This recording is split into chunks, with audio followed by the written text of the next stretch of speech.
Hey guys, Dr. Pete here, coming off pretty late shift, so I'm a little out of it. But I was having this, man, my hair is just crazy. I was having this thought about growth hormone, and just a reminder of the power of that hormone. Okay, growth hormone was the hormone in Andre the Giant that made him like 7 feet tall, strong as an animal, and made him to be a huge individual. What you'll notice, though, is that people with what we call gigantism, which is usually a result of a tumor that secretes growth hormone in the pituitary gland, these people have this, what we call central bossing. Basically, they get very thick jawbone. And I remember actually meeting one of these people in real life. I met this guy. I was like, man, this guy's voice and his jaw is just supernatural. Like, what is going on? And I talked to him, and he's like, oh, yes, when I was a teenager, I was diagnosed with a pituitary hormone. It was a tumor. It was removed.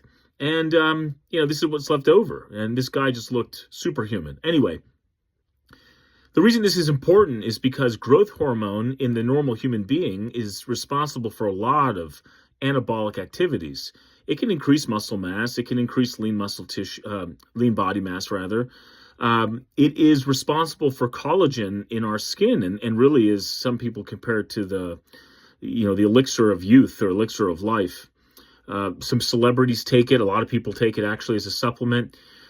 You can get growth hormone release 3 different ways naturally. Okay, you get a pulse when you exercise, and this is why I always tell people, hey, if you broke your arm, if you want that bone to heal, please, by all means, keep exercising the other good parts. Maybe not that arm, but you need to stimulate your growth hormone release through exercise so that growth hormone release won't just, heal the bone there. I mean, it goes everywhere. But, if you work out the good arm, growth hormone release is released from the brain, and that goes, everywhere in the body. It's systemic. Second, you get growth hormone release when you sleep. So a lot of people feel crappy.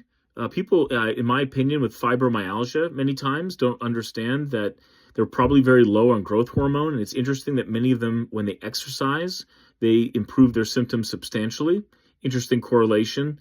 I wonder sometimes that muscle pain and that pain program or pain pattern that they experience is really just a hormone problem of growth hormone, among other things that it could be. And then finally, and this is really important, growth hormone release is prominent and present when you fast, when you intermittent fast. So if you want to heal from a broken bone, you should intermittent fast. Now, by all means, you need to get your nutrition in that window, and that's very achievable. But you should be able to intermittent fast every day and increase that growth hormone release. In other words, guys, you're a third of the man or of the person if you're not exercising every day. You're a third of the person if you're not sleeping every day, and you're a third of the person if you don't intermittent fast every day. And if you want to look something on the order of heading towards supernatural Andre the Giant status, or just lean, mean, and active and young and youthful, by all means, get as much growth hormone released naturally as you possibly can. So word to the wise, intermittent fast when you have a broken bone, when you're trying to heal from an injury. It's impressive. Some of these fasts, now they're more prolonged, but some of them can increase growth hormone release by 1,500%. 1,500%. And I know it's at least 200% just on a more shortened basis. So when in doubt, intermittent fast to get that growth hormone release and heal up quick.